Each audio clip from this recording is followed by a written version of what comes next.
Welcome back to Following Know It on Stormlight podcast. This week we are wrapping up we are in episode 206. We are wrapping up The Bands of Mourning by Brandon Sanderson. Elliot, how are you? I'm doing great. I enjoy looking back and looking forward in these episodes. Where have we been? Where are we going next? So excited to talk about it. Indeed. After this week, 3 books until you all are Cosmere current. Paul, how are you? I'm great. We've made it through the Trells and Trellbulations of this book, and it's time to Trellebrate. So I'm happy to talk about the book with you guys. And all those horrible puns came to me literally within 30 seconds of you asking how I'm doing. So I would say it was bad, but with the confidence that you said them, you actually pulled them off. So I almost apologized in advance. No, but I was like, that kneecaps the delivery. Right. So I'm gonna just go with it. So all right, let's roll intro, and then we're going to cover the epilogue briefly, and then we'll do a wrap-up of The Bands of Mourning.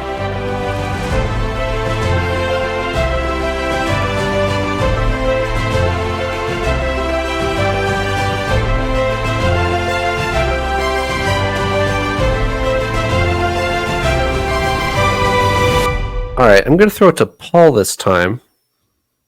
Paul, what do you want to talk about in the epilogue before we get into our wrap-up?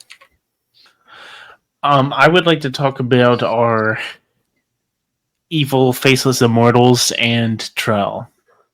Okay. So, we get a guy who shows up in Edwin's prison. His eyes glow red, he says some cryptic stuff, and he blows himself up. On a scale of, on a probability scale, what is the probability that Trell is connected to Odium for you two? Because there's a lot of red and gold happening in these chapters. Could he be connected to Odium at all in your brains? Because in my brain, that's where I was at this point. Honestly, the bigger connector for me is the name. Not necessarily that Trell is specifically correlated in some way phonetically with Odium. That's not the case, but that all of our shards are like an aspect. It's a, ruin, preservation, honor, whatever. But Odium was always kind of a different thing. He's not called Passion, he's called Odium, even though we know he's largely tied to Passion. In a similar way, I could see Trell, if Trell is a shard. That is also quite a big assumption still. If Trell is a shard, just named Trell, I feel like that's kind of the red flag of Odium is pretty evil, pretty bad, and he's not really called one of the other aspects, like we said. But as far as the colors, I'm just like it's just signifying shady business. I'm not looking at that too intently. Colors I think are important, especially on Roshar. I think colors seem to be rather important. But in this, I'm not saying it has red eyes. It's tied to this is one of the fused or something. Sure. But you don't think Trell is a code name for anything? You think Trell is like the actual name? Well, it could be. It could be. It could turn out that this is like a puppet and he's just a big ventriloquist. That was a good one. That was a really good one. My favorite thing, honestly, it's making me laugh is not the jokes, it's watching your reactions every time. Y'all both, I don't know if your screens are mirrored. I like to think that y'all as brothers are going the exact same direction, y'all both lean over, like you collapse over to the side. Anyways, I just watch y'all both collapse inward every time I make a joke in its face. I'm going left and Elliot's going right. Anyways, I think Trell is the actual name of this thing or whatever it is. But who knows? So when I was in your shoes right here, and Rhythm of War had yet to come out, I was convinced this was an unmade that had gotten off Roshar somehow. I was convinced that this was like, the thrill that had gotten out of its hole. Like, totally convinced. Elliot, what do you think? You're going to end up teasing out my Trell theory a little early here, because I think Trell is not what our characters think he is. And I realize that I'm at that dangerous point where I know enough about the Cosmere to think that I know everything about the Cosmere. Yes. This is, I do not, so I shouldn't make these assumptions. But based on what I know, I've convinced myself we can't be talking about a shard. Okay. For various reasons. But I also don't think it's odium, although it might be. Your unmade theory, actually, I like that a lot. I might have to piggyback onto that. But my current theory about Trell is that Trell does not exist. And that Trell is a complicated figurehead that a person has cooked up. Maybe a person of a lot of power, but they've managed to convince everyone that Trell is a thing and uses the threat of Trell to control what's going on. That's my theory. But we saw the dark, creepy red mist last episode. What's that? I think that was figurative. I think that was Harmony doing an illustration for Wax. He says so, doesn't he? Doesn't he say this is for your representation, that I'm drawing this for you? It's not like 100% clear where he says, and let me show you a picture to define my metaphor. It was like, hey, this is Scadrial, and there's a red mist coming after you. So it's kind of gray area, or red area, or whatever. But I think that was more on the metaphor side from Harmony, and that Trell is not an actual being. Trell is the religion that someone is using to control Scadrial. Okay. So I we get very well see. Sorry, last point, Trevor. I could very well see that being the case. For me, the only thing is the exploding red-eyed dude, as Trevor put in the outline. It was kind of alluded to that maybe there are evil Khandra equivalents or something like that, and that's going to be the question. Yeah. I personally, maybe sort of left field, but maybe not that left field. I could see this being tied in a way, shape, or form to the Sleepless, as we know, as now we have seen them in other places of the Cosmere. So I'm having that in the back of my head. Shout out to Mr. Kremling Man from Edge Dancer. Yes. The other half of this epilogue, the coin that Hoyd threw at Wax several episodes ago, maybe 4 episodes ago now, was a metal mind of Kelsier. So if you're reading these books in publication order, this is your reveal that Kelsier is somehow survived at some point. I mean, it was kind of teased throughout this book that the survivor somehow survived in the religion, and then the Lord Ruler that goes down to the Southern Hemisphere doesn't quite match up. with the definition that we have of the Lord Ruler. So had you not read Mistborn Secret History or Rhythm of War or the prologue for Wind and Truth, had you not read any of that, this would have been your reveal that this is Kelsier. But since we've read those, this is not that big of a deal for us. We understand that Kelsier has returned into the picture. He's maybe become some sort of deity figure for the Malwish, which is interesting because still half of the basin are survivorists and half the basin are Pathians. Pathians follow Harmony, and survivors follow Kelsier, more directly. So, what does that do for the survivorist religion if you find out that not only is your god definitely real, but he's still walking around Scatriel? What does that do for you for the survivorists? What do you guys think? I mean, it might throw a wrench in our religion or the conflict between the religions, perhaps, but I'm still left with some how did we get here questions.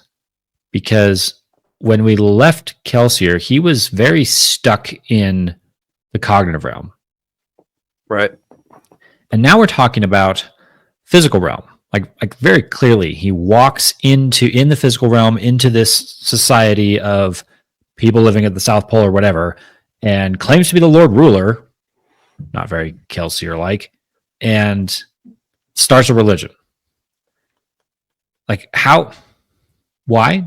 Does he have the spike? Oh, he does have the spike in this because he does. When he's talk about. When he's reading the memories, like the vision is weird. It's normal vision in one eye and it's blue line vision in the other eye. Correct. So how do you get the spike? How do you get back to the physical realm?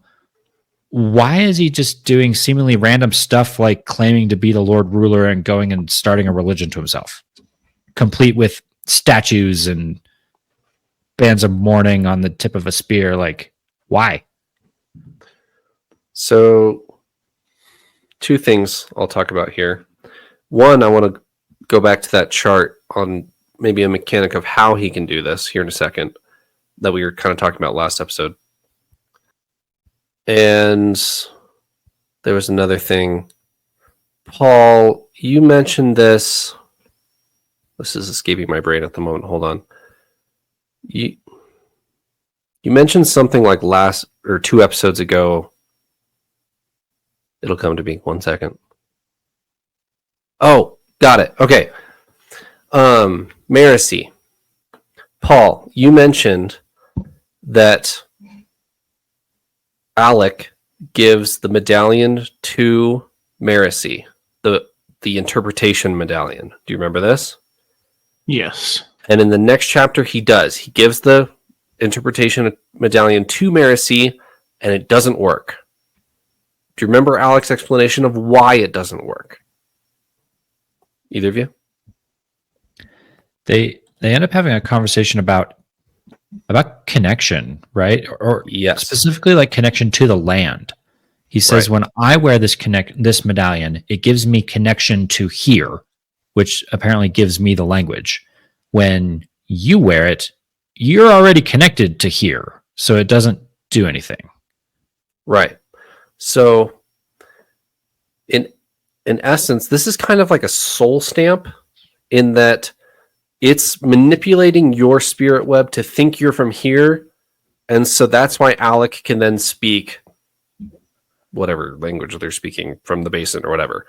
And so when Marisi holds it, it doesn't do anything because she's already from there. Okay? So if she were to take that medallion to the southern continent, right, it would then work for her and not for anyone else from there. Right? You guys tracking with me? Is that tracking with the logic for sure? Is that 100% true though, or is the medallion like coded to connection to the basin? It might be, but I assume the medallion is coded to the connection of wherever the medallion is. Okay, but it very well could be that it's specifically to the basin, but I don't think so. But yes, I Right. follow your magic system logic so far. Okay. Going back to Kelsier. How does he get into the physical realm? Great question. I assume it has something to do with this spike. Okay? Because before he can't get back into the physical realm, we end the secret history with, hey, Spook, let's try to figure out the secrets of the Cosmere together. And that's how secret history ends. We see him here, one spike in his eye. So he had, in this metal mind that wax burns in the epilogue here, he has one eye of normal vision and one eye of blue Inquisitor vision. Right? Somehow he's hemalurged his way back into the physical realm. And let me talk about these powers that we were talking about last episode. Is storing connection or identity or investiture or fortune or any of those going to help him get back to the physical realm? I don't know the answer to that. Well, if we draw on some of our Stormlight knowledge, you can manifest things from one realm to the other. Sure. Somebody does this. Shallan does this. Shallan does this. And Kelsier does this in Secret History. He pulls things from the physical realm to the cognitive realm, like a campfire. Right. And these are clearly things, not people. But maybe if you overload on some kind of power, it might give you enough to pull a person through. Or maybe if you divest your identity, maybe you could do it to yourself. Maybe. Like if you stored all your identity Oh, and then pulled yourself through as an object. right. Or got someone else to pull you through somehow or something like that. Right. Yeah, I don't my know. assumption would be that he was either pulled or pushed through by something. Sure. Or maybe he just made really good friends with Harmony and eventually talked Harmony into doing Yeah, that for him. honestly. He was able to do it with preservation, right? And he got kind of stapled That's into true. the cognitive realm for a while, so That I'm sure he weaseled his way through somehow. makes me bring up one more question before we get into the wrap up. How do you guys think the relationship will be between the survivor and Harmony? And will we explore that? What do you guys think in the Lost Metal? It would be rather ironic, actually, if they end up being buddies because their religions are so not buddies. Sure. They've got these whole entire religions following them that are pretty anti each other. And then if Kelsier and Sazed are just like chilling, having a beer, laughing at how everybody's fighting over them, that'd be kind of ironic. But do I think that's what's going to happen? Probably not. Kelsier is very anti the system and anti authority. Sazed Harmony is very much the authority on the planet. So I feel Right. like Kelsier's rebellious streak is not gonna jive with that. But They might be buddies fine. They might be before. allies, but I don't know if they're going to be best friends. Sure. Yeah, I'd agree with that. I think they're not gonna dislike each other, but not necessarily be besties. Okay. Or maybe Kelsier is Trell. I was thinking that. Yeah. I was certainly okay. thinking that. Is Kelsier trying I'm to wondering if take over? he's Trell, but I could definitely see him wanting to take over, of course. You know, maybe this is his road from Kelsier to Thydakar type of thing. You Dark know, like- Kelsier. yeah. His road of getting into all this Ghostblood's investiture business. Who knows? All right. Let's jump into the wrap up of the whole book. We'll go through our ratings. I'll just go through all mine real quick, and then I'll throw it to each of you. This is plot, characters, world building, theme, point of view. All of these are out of 10. So I'm just going to go through mine real quick. I gave plot a 6. I don't think the plot is super strong in this book. I gave characters a 9. I think the characters are the best they've been yet in Era 2. I gave world building a 9. I am finally very interested in Scadrial. I think the places we go in this book are very cool. I gave theme a 7. I think it's fairly lacking as opposed to like a solid theme of the book. And then point of view, I gave an 8. I think the mysteries work. I think the system of the book works well for a total of 39 out of 50. Who wants to go next? I'll go next because mine was fairly similar. Plot, I gave one higher than you. I gave a 7. And if anyone listening remembers the previous wrap-up we did, I kind of bashed Mistborn Era 2 really hard. And I stand by what I said before, but I did notably like this book more. I was more engaged in the story at hand, in the plot. I have come to like all of our characters a lot. The characters was my highest rating of a 9. I agree with what Trevor was saying with the world building. It felt like we were seeing more of Scadrial, like there was kind of more at play. I actually had that at an 8, though, because I guess it still isn't necessarily my favorite setting. But we do get to see more. It's not... I'm still kind of at a little more to be desired, I guess, but we do get to see a lot of like the Terrace people. Definitely good world building with, or good building with like Wax's past and all sorts of stuff. So it was definitely good, respectable 8. Theme, I had a 7. I had a 7 out of 10 of there were good themes involved.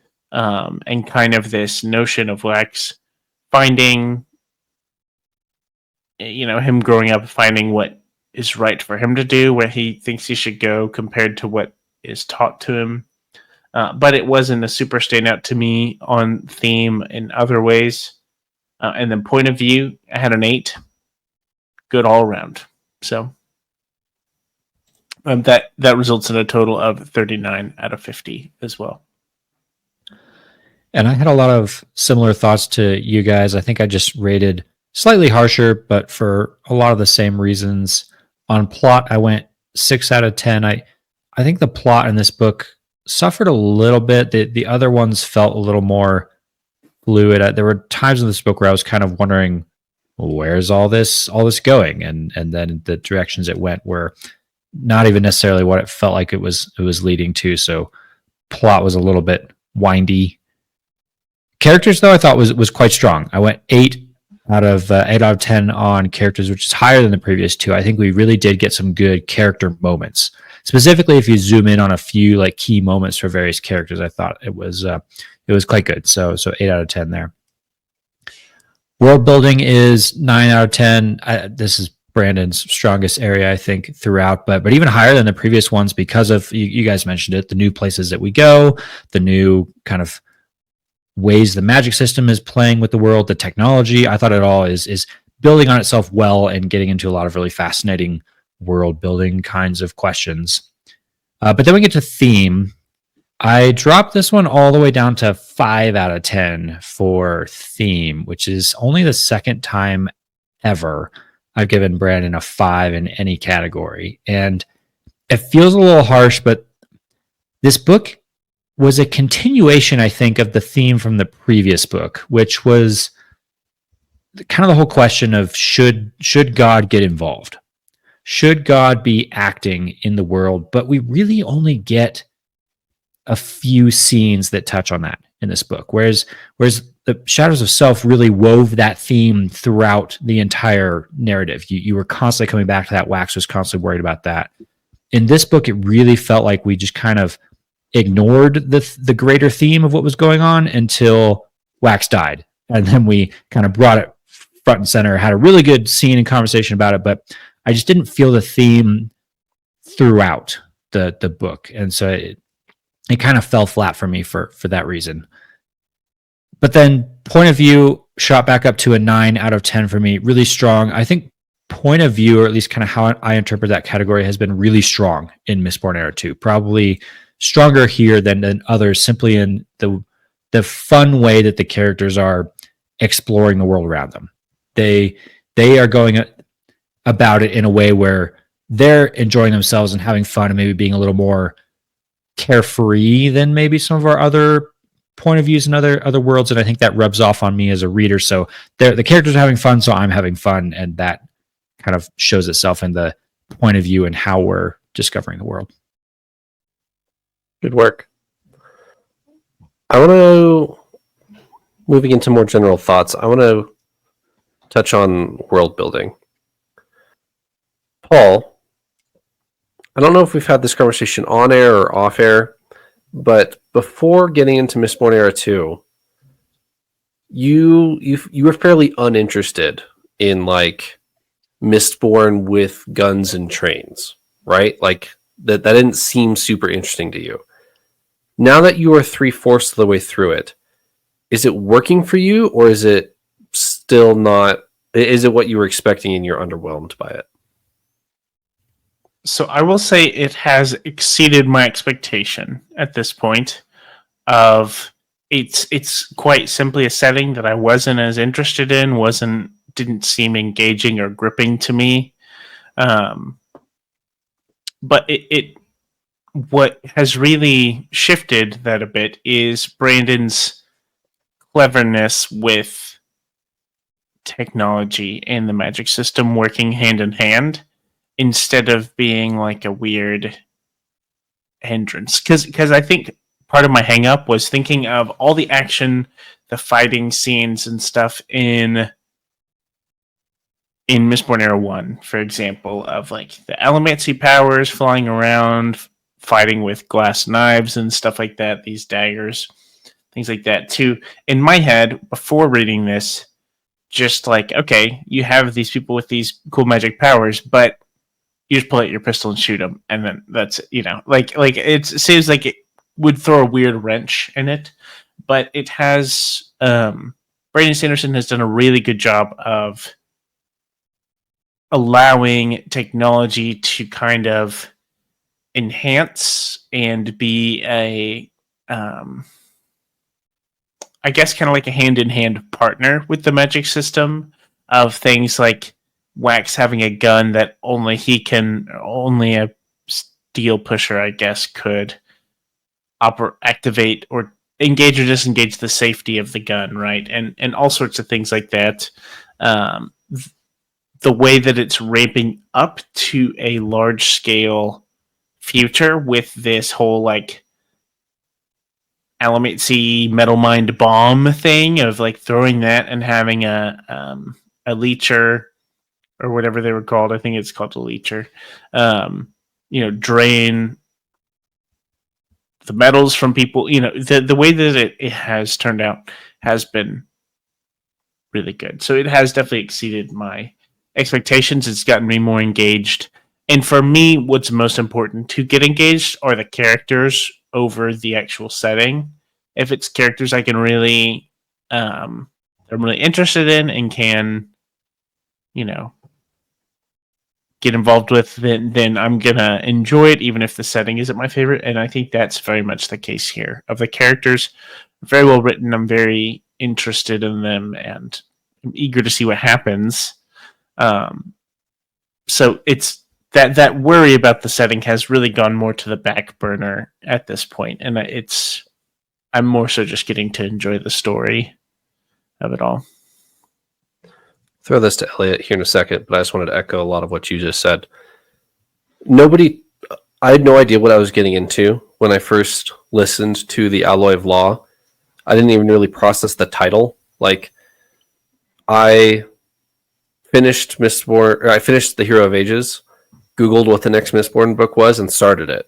And then I was like, what on earth am I listening to? What is going on? And so I went in very blind. And when I figured out in the first couple chapters that trains were going through Ellendale and guns and pistols and stuff, I was very uninterested. Like you were saying, Paul. In fact, I was more I would use a stronger verb than that. I was repulsed by it. But I kept going, and like you said, Paul, the characters and the story that wraps around the characters, and specifically in the first 2 books, really hooked me. I like, even if I wasn't super keen on trains and guns in my fantasy book, get those away. I want to read about swords and knights and stuff. I was super interested in the characters. The characters carry Mistborn Era 2 for me a lot. So does the technology work for me? Now I absolutely think it does. I think it's a really cool mix of technology and stuff. But it did not work for me at first. I was really not keen on reading a sci-fi book in my fantasy series. What do you think, Eliot?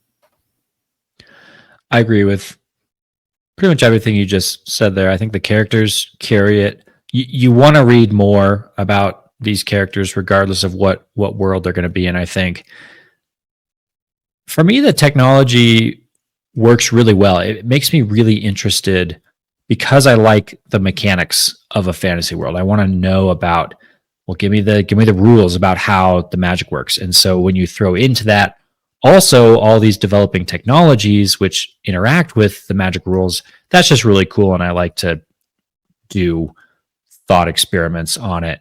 Shout out to our Discord, by the way. We had a lengthy discussion in there about redshift and thought experiments, and could you design an experiment in this world to determine the answer to some of these questions? That kind of stuff, I just love that. So more technology even, I think, would work for me. I think this book could lean into that and just embrace more of the sci-fi-ness. I think that makes it unique, and I like that about Era 2.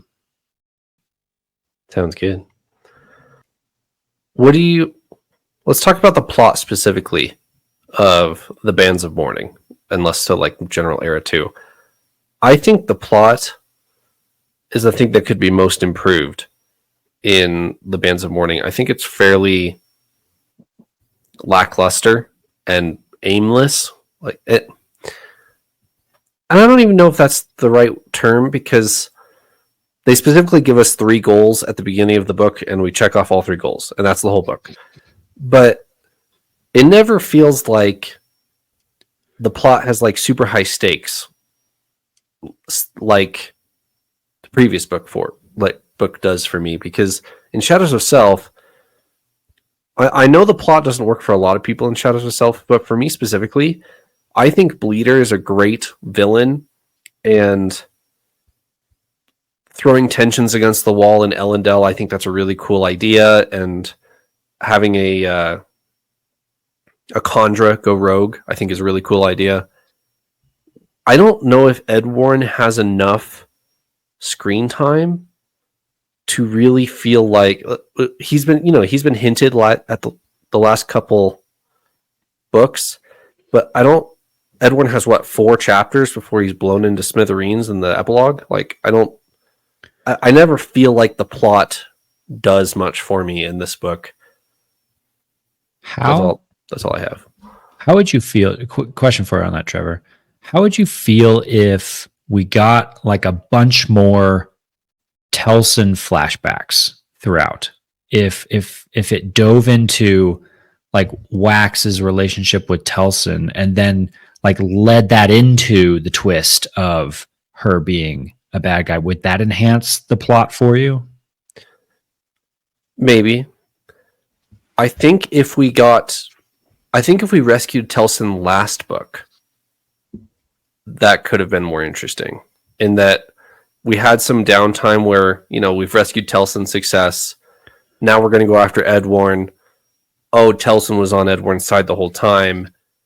Maybe if there was more turnaround time besides 4-6 chapters between rescuing her and her shooting Wax in the neck.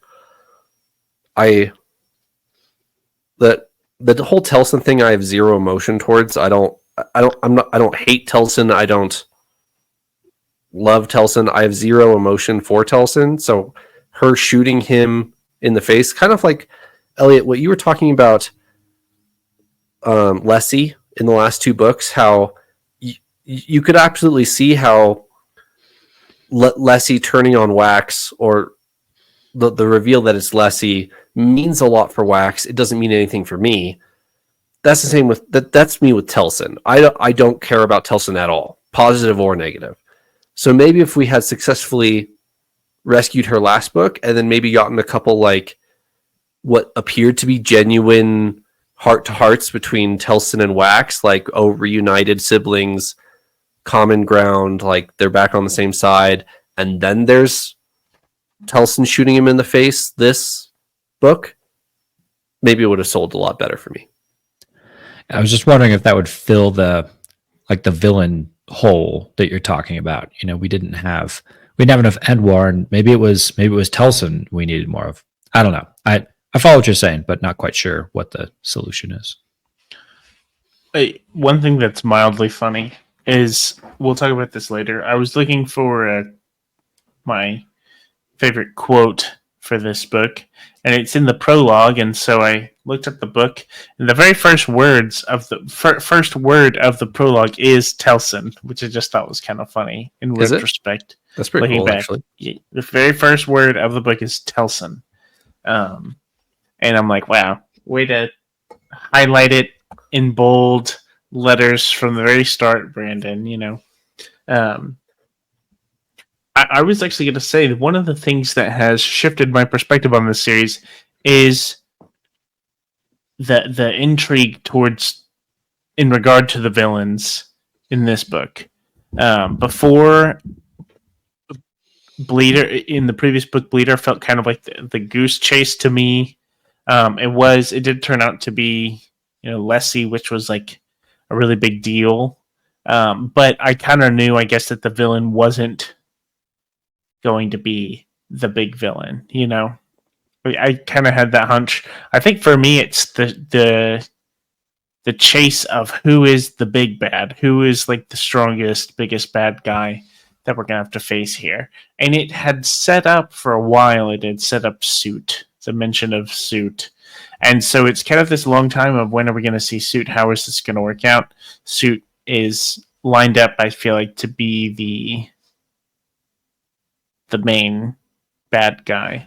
And so I understand what you're saying, Trevor, of we didn't get a ton of time with Suit, but I think that was kind of his character. His whole thing was just being slippery. Like Wax, he makes some comment when he's talking with Wax, and he's like, don't make me beat you again or something like that. And Wax is like, you haven't beat me. You've just never shown up or stood up to me. You've right. Always run away or evaded or something.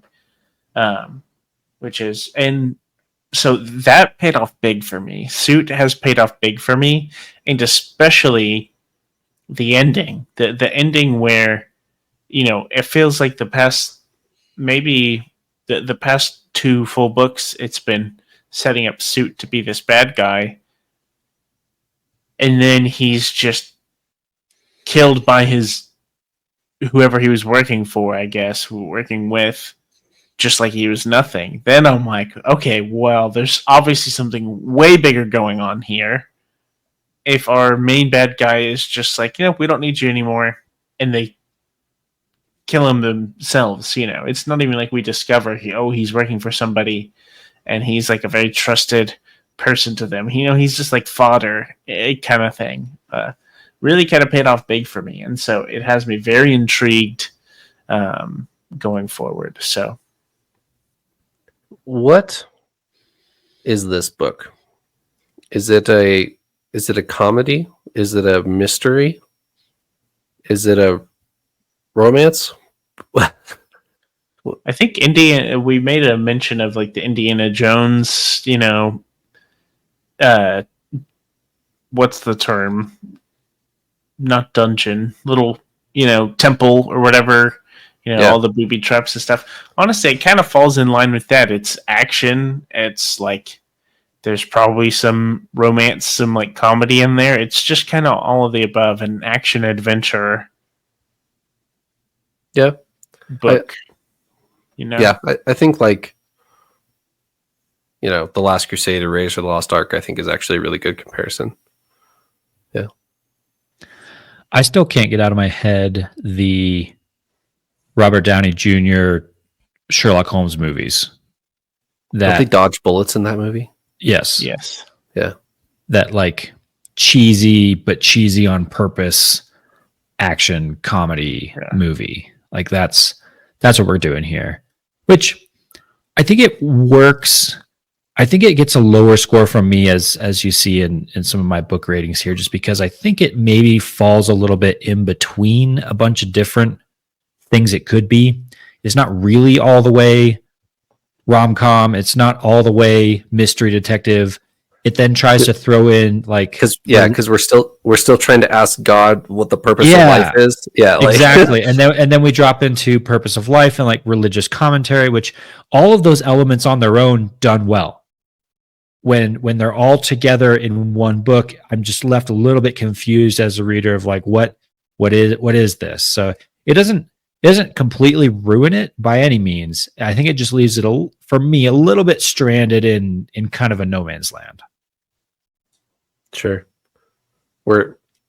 It's still trying to cling to Era 1, like big question, like big moral ambiguity questions, but then it's in the middle of a silly plot. Yeah. I do have to say with this, I fully understand that, and this is kind of rich coming from me because I feel like I've docked previous books for this pretty bad. It's touched on a lot of things, and there's still another full book, which is probably the biggest book of this series, to go. And so I'm holding out that a lot of these things will just be able to be fleshed out more fully. I'm assuming it's the largest. I don't actually know. I just usually assume the last book of the three is the largest. Do you want to know chapter count? So sure. Yeah. Bands of Mourning has 31 chapters. The Lost Metal has 75. Wow. So that's definitely not double page count though, right? It's shorter chapters on average. It's shorter, faster chapters than even the shorter, faster chapters we've already had. Yeah. So I am holding off those thoughts right now until it plays out. If it does play out and you're right and it's kind of biting off more than it can chew in a bunch of different categories, then I fully agree with that. That's a bit much, You're right. I was also not really taking in the full scope of like action adventure investigation, all these things happening, but you're right. Kind of the root question is Wax being like, God, how involved are you? Right.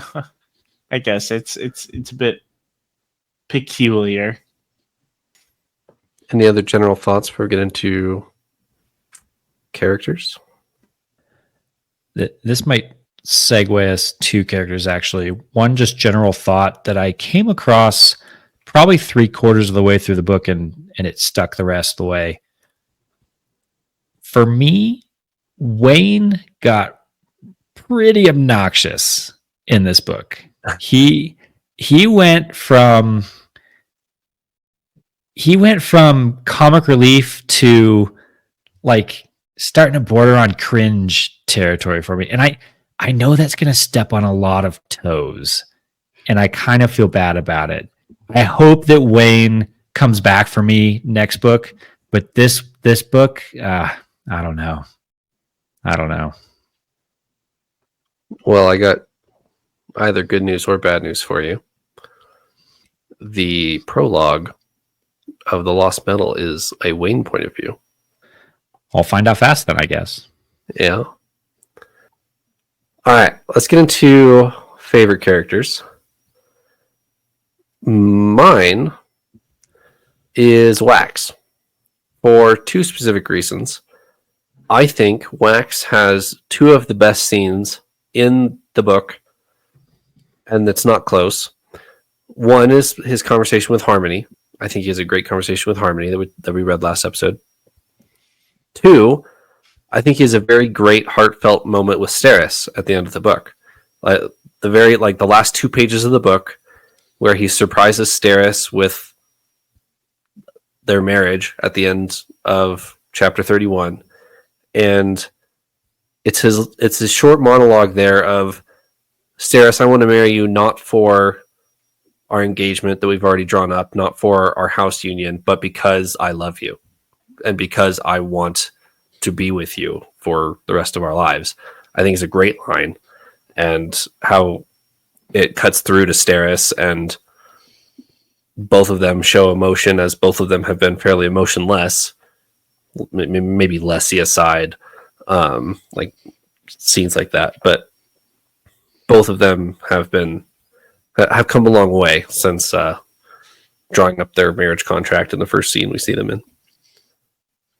I'll go next. I think it's funny because my favorite character that I put was Wayne.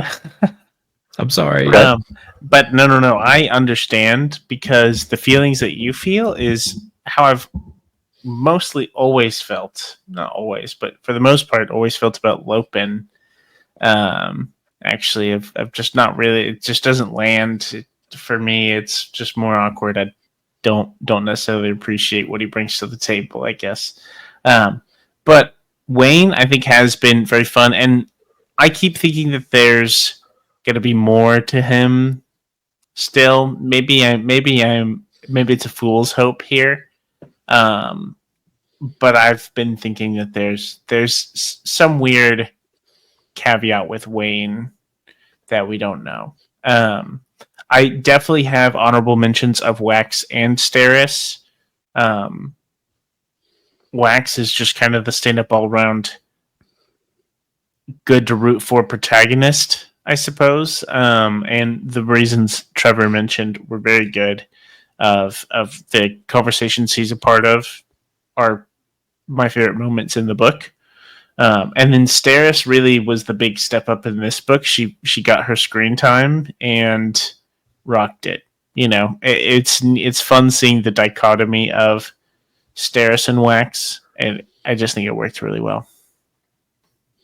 Paul always sliding a Bridge Force slander in there whenever he can. That's true. Yeah. We did end the book on a fairly big Wayne development in that he's holding guns now, right? It's a shotgun, doesn't count. Remember, that's what he said. Okay. That's true. Okay. But his hands are still shaking and all the things, so. No, I actually do hope very much for what you talked about there, Paul, that we're going to get more into Wayne's story in the last book here. That would be really cool, because I think we've got some loose ends, like character arc wise, with him. We really could go deeper there. I will say, if he does remain comic relief and there's nothing brought full circle with him, like story-wise, character development-wise, I'll be a little bit disappointed. I feel like it made such intentional points in the first two books to make nods to things and talk about the like family he's still in touch with. Yeah. And everything, that if that doesn't come to a point in some way, shape, or form, I'll be a bit disappointed. So, as of right now, I think he's my favorite, and with the hope of something good with his character. And I should also caveat that I think Wayne is incredibly well written. I think he's exactly what Brandon is trying to write, and he does it incredibly well. It just results in a character that is a little annoying. My favorite characters, I realized I'm being either boring or consistent, or maybe both. But my favorite character is still the same from book one, and it's not at all who I would have guessed, even like halfway through book one. And it's been Marcy the whole time. I think she's my favorite character. I really like her journey in this book. I think we could have even had a little more of it, but that moment where she wields the power of the bands of mourning, has the realization, this could be my moment. This could be how I arrive on the scene, step out of the shadow of Wax, and become a mover and shaker on the Cosmere level. Maybe not quite that far, almost Cosmere level. And then she chooses not to. She decides, you know what? That's not me. I don't need that to fulfill my purpose in life. There are other ways I can go about that. That is a really, really cool moment for me. Cool character moment. And I'm enjoying her journey even more so as we go. But aside from Marcy, all the things you said about Wax, Trevor, agree. I think Wax is probably a close second for me. And then Steris really came out in this book. Finally, we lamented in books 1 and 2 that Steris was like set up to maybe be a major character and then hardly features at all throughout the entire first 2 books. Here she is, finally a member of the team in book 3, and I think it was a great addition to our party in Steris. I liked Steris. Sounds good. For favorite quotes, I usually don't go with a funny one, but I will this time, as I read the deep, insightful one last week. This one is from the infamous scene where they show up in the hotel, and poor Aunt Jin is trying her best to host them, as she hosts everybody to get her good Yelp review. And Wax is breaking windows, and they're all talking about skeletons and cattle stampedes through the lobby. And this is where this quote comes from. She assumes, Wax said, that our detective style isn't normally the punchy, stabby type. To be fair, Wayne said, it's usually a more shooty, wacky type. I think it is a great line. And, I do vividly remember that. Yeah. Hearing Michael Kramer read that and actively laughing out loud because it's just a bit over. That's definitely over the top. I definitely understand Eliot's points earlier about Wayne. Yeah. Given this quote on its own. And then Marcy follows it up with like, why are we having this conversation? Like it's such a good dialogue. What'd you guys have? Mine is kind of lengthy, but I'll go for it. It's a continuation of the quotes that we touched on last episode, actually. Trevor, you read a lengthy bit. I referenced kind of a later part of that conversation. This is even further down the road. So this is all Wax and Harmony having a conversation while Wax is dead. And they talk about like the free will aspect of it all. Should God get involved? Yada, yada. They keep going. And then we get to the moment. We get to the crux of it, which is Wax is faced with a choice. Harmony gives him a choice. And there's like 3 different things happening in this scene, and we're kind of cutting from one to the next because like Marcy is doing stuff in the middle of the scene. So I'm gonna read an abridged version of this because I'm just gonna hit the Harmony and Wax bits. But if you go pick up the book, there's like other paragraphs split in between. This is Harmony. My right hand is freedom. You can feel it, I think. Wax gasped. What is the other one? That hand, Wax said. That hand is duty, isn't it? No, Waxillium, Harmony said gently, although that is how you've seen it. Duty or freedom, burden or adventure. You were always the one who made the right choice when others played, and so you resent it. No, I don't, Wax said. This hand, Harmony said, is not duty. It is but a different adventure. And then, there's a bunch of stuff in there. And then he's still given Wax the choice. Wax goes to take the duty hand, and Harmony says, are you certain? I have to. Do you? I have to. That's who I am. And then here's the quote. Then perhaps, Harmony said, you should stop hating that, my son.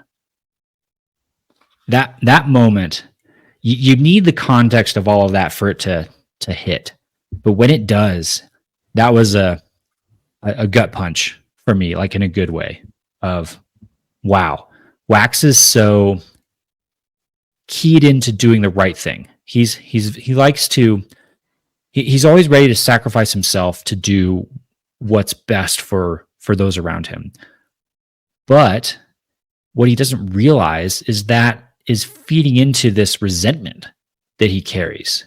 And I think that a resentment that he has for Harmony as well. And Harmony kind of drops it on him like, this is you. Either accept that or go a different way, but stop doing it and hating yourself for it.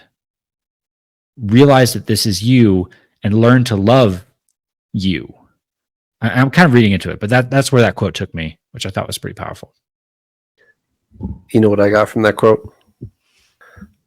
Everything that you did, but also, for whatever reason, the term "my son" sticks out to me, like that Sazed calls him his son. And that's so jarring to me because in my brain, I still picture Wax as older than Sazed. I know that's not true, but I picture Wax as like, in his mid-50s, which he is, and then Sazed like in his 30s, where he was when he ascended. So I always picture that Wax is actually older than Sazed, but that's not, anyway.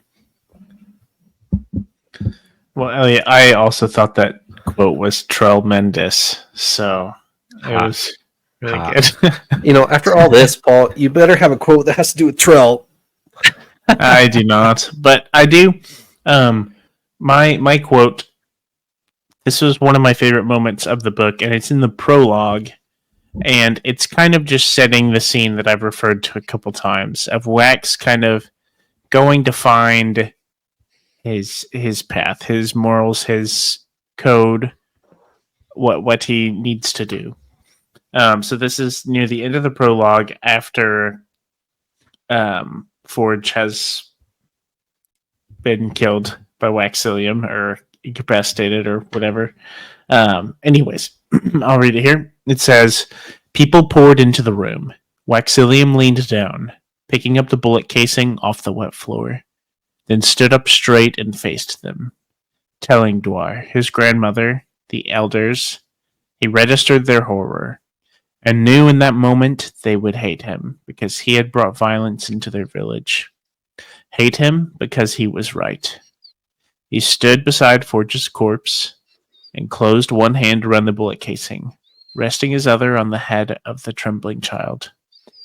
I will find my own way," he whispered. These words are accepted. Yeah. There's so many ideals that aren't ideals in these books. Yeah. Exactly. And then it jumps to 28 years later, But that was definitely the moment that just kind of... This scene I was just super invested in. Just really hit home. Really, really, like, my interest in the story just skyrocketed from that point onward. It just really took off. Sounds good.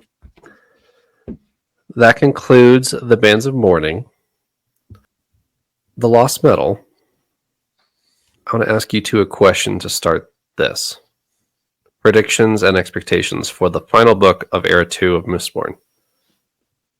Both of you went to Dragonsteel 2022, where this book was released. What are your preconceived notions and knowledge of this book? Either one of you. My understanding is that this is the most Cosmere crossover in a book. That's my preconceived notion, if you will. That's what I feel like I've heard. Okay. I don't know what that might look like, but I'm expecting a lot of like little Easter eggs and nods, or maybe we get an appearance from another Cosmere character. Maybe we get Kelsier in the fray again.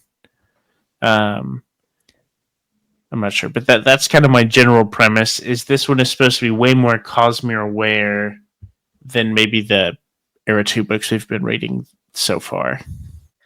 And clarifying question there, Paul, too. That would have been before all the secret projects, right?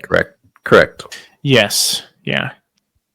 So I've been thinking about that too, because I remember either being told or just picking up on that same fact. But then I have to remember that we've also now read one of the secret projects, which seemed very Cosmere implicating. And so I'm curious to see how it's going to compare to that. So with that question in mind, who or what shows up in the Lost Metal? Give me your craziest predictions of somebody off-world just showing up in the story. I want to hear them. Is there a magic system that shows up, starts playing with metals? Is there a person that shows up where they're not supposed to be? We haven't really seen our world hoppers, except for Chris. Who? Give me crazy predictions. Who shows up in the Lost Metal? I think we're gonna see Marays. Okay. I think we're gonna get some form of a basis, maybe, or a hint, or a nod, or nudge, or something toward the Ghostbloods. Since we know Kelsier is tied to them, I'm like, this is the last chance to learn anything else about that. I think so. I think we might see Marays, or maybe someone else associated with the Ghostbloods. Okay. I'm a little, more than a little, curious about how this is going to go down, because I feel like massive world hopper cameo would feel a bit out of place with this story so far. We've had the progression of technology, which could easily lend itself to space travel or whatever direction that might go in. But still, to have like Vasher show up and all of a sudden be a major character in this would be strange. I want to say, I don't know. That would add to my confusion as a reader, perhaps, of what are these books supposed to be? Are we going to add a whole nother like dimension hopping sci-fi-ness to this? I don't know. To try and answer your question more specifically, Kelsier, I feel like that's an obvious one. I think Kelsier's coming back. I think, yeah, Paul said it, Ghostbloods. That's actually one of the biggest things I'm on the lookout for is, can we learn more about the Ghostbloods? I had another one. Hoid. I think we're going to get a bigger Hoid appearance. Hoid has been very behind the scenes in all of Mistborn so far. Barely even a mention in some books. He finally has, a bit to do in this one. I think this is far enough down Brandon's Cosmere writing timeline that he's ready to add in Hoid in a larger amount, more like we see him in Stormlight. Probably not as much as we see him in Stormlight, because maybe Hoid's just not as big of a player on Scadrial. There's no therapy session.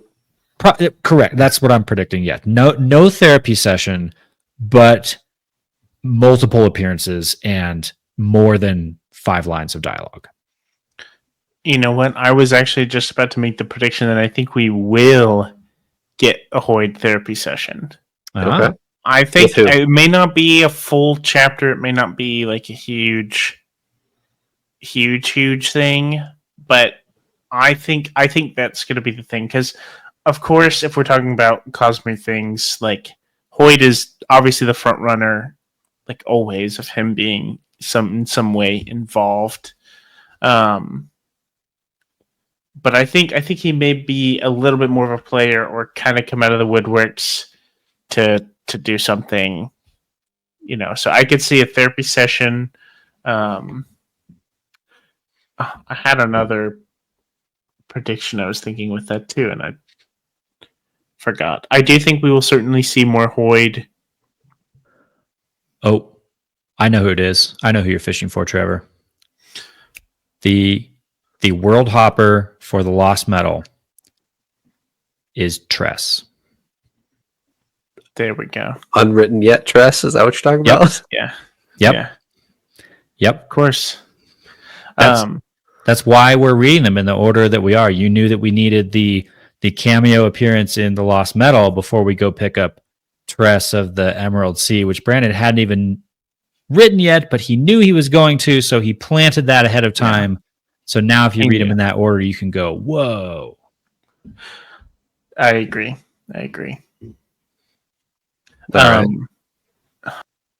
I remembered my prediction again and then forgot it again in the thinking about Tress. Do you want me to talk about metals while you think? Yes, feel free to talk about metals. I want to learn the rest of the information about our various metals in the lost metal. We still have some metals out there that we haven't seen much of, don't really know what they do, or are not even sure what's what. There actually was a name drop in the Bands of Mourning here. I think it's Alec is giving one of his explanations, and he starts talking about et metal. Yes. He's like, oh yeah, it just runs off of et metal. Well, and just real quick, Miracy specifically says that wasn't translated by your little translator thing. Well, whatever you were trying to say, that didn't come across. So whatever et metal is didn't translate. And I can read the Ars Arcanum just as well as anyone else, and et metal is not listed there among the 16. So is et metal just a different name for one of those 16? Is it something different? Is it lost, perhaps? Like what do the rest of these metals do? How many are there really? Is it truly 16 or are there more? And what all they do? I want even more magic system physics and lore from Allomancy and Ferrochemy. What is the lost metal? Does it correspond to a specific metal? And which one is that? We have maybe it's mentioned once or twice. I was a little surprised how crucial atium was throughout all of Era 1. And then we get here to Era 2, not even mentioned? Like, at all? Has it even been mentioned like once? It's almost like atium has been lost. Or almost. I don't know. I think the lost metal is a type of metal that we're gonna discover. Somebody's using it. Everyone else is gonna be confused of why they're doing whatever power it is, and we got to figure out what it is. Maybe it's et metal. Maybe it's atium. Maybe it's nigrosil or whatever the other ones are. That one's not very lost. They have that one. I have been thinking about that. The front runner in my mind is atium because it was so crucial to everything in Era 1. But I guess, I don't know. It's hard for me to think that we're going to have the same Krux for Era 1 and Era 2 around atium. So maybe that'll be the case, but I can't see it being that big of a deal. But it is like distinctly not around, and we're talking about the lost metal, so logically it should be atium, I feel like. So I'm a bit torn on that. Any other predictions? What's Kelsier going to be doing? Starting the Ghost Bloods, of course, right? Maybe. Is he kind of going to just be lurking, starting the Ghost Bloods, or is he going to be affecting our plot? I think he might mildly affect the plot. I think he's going to, in the same way that he handed out the 11th medal in Era 1, I think he's going to hand out the Lost medal. He's just going to be like, here's this other medal that you don't know how to use, and then they're going to burn it and be confused, and it's going to be a little nod back to Era 1. But then they'll figure it out. And it's not going to do anything like the 11th medal. Yeah, exactly. I do think very quickly we're going to need to establish a villain. I think the first quarter of the book, well, it's kind of longer, maybe like eighth of the book, is definitely going to need to stand up a villain. Is it Telson who's going to need to go do something bad that we need to stop her from doing? Is it Trell? Is it, what's the goal going to be for the heroes to start the book? I think we're going to need some big bad guy that they're trying to go stop. Any final predictions on Trell there, Paul? Well, Eliot was talking about the Tress crossover. Those are a tad similar. Therefore, they're one and the same. So, heard it here first. Yeah. I guarantee you heard it here first because Yeah. no one would ever predict that anywhere else. Yeah. I mean, come on. Put the names next to each other. You're like, okay. You obviously were not very clever in trying to cover up your secret secondary evil life, Miss Tress. So. Trell of the Emerald Sea. I have one other thing to bring up, and this may just be instantly debunked because I don't remember for sure. This is really quite the wrench to throw in at the last second. But do we get a name drop at the end of this book? I think from maybe Alec. No, I don't remember for who it's from, so this is not helpful. Of Frost. Do they mention the name Frost? No. Okay. I thought I heard the name Frost mentioned at some point, and I was like, isn't it the name of a dragon that we know of? That is a name of a dragon that you've been told. Is a dragon. Hoyd's writes buddy, letters pal. Yeah. I thought that there was mention of the name Frost near the end of the book, but I could be very wrong. I mean, the Mountwish have like huge issues surviving in like the snow, if that's what you're talking about. It probably was a mention of that. I probably heard Frost mentioned in sentence with the snow. Right. It was that. But I glossed over it and then I was like, oh my gosh, did they just mention Frost, like the dragon? So that is another thing. What if we get mention of a dragon here? That'd be kind of out of place in our steampunk era, but maybe. Cast your mind back, Paul. What? I have it right here. What was the logo of the Dragonsteel convention where this book was released that we went to? That's a good point. Not at all related to Dragonsteel. Nope, but, not at all. But related to the Lost Metal, a dragon. That's true. That's true. What was the emblem the next year, Trevor? Was it still a dragon? A dragon? No, don't ruin my theory. And the year after that was... Nope. Well, the year after that is this year. This year, yeah. The year previous to that was also a dragon. Okay. Sorry to ruin your... Dragon, steel. It's coming together now. It's gonna it's gonna steel push as well. The dragon is gonna steel push, which is gonna be really cool. Or the dragon's maybe made Wax out of is the dragon because he's a steel pusher, right? Whoa. The dragon is made out of steel, and Wax makes quick work of it just by shoving it against a mountain and it dies. No, Wax is the dragon. He's this dragon steel. He Okay, I'm thoroughly convinced now. But he was Harmony's Wax sword. Is he the sword or the dragon? Both. No, Wax is a dragon, and he's going to go by the alibi of Steel in the future Cosmere events. Okay. Because they always have their cute little name like Frost, Steel, whatever, Okay, it's all coming together now, and okay. Well, it's just a matter of time. I think that'll be like a middle of the book reveal, maybe end of the book. All right. On that note, the Lost Metal has a 6-year time skip between Bands of Mourning and Lost Metal. So you can brew on that information for a little bit. We can reconvene next week. I believe we're doing... Hold on. Prologue... Pause. I should have had this prepped beforehand. Prologue through chapter 5 for next week. Thank you for joining me for the Bands of Mourning, Paul and Eliot.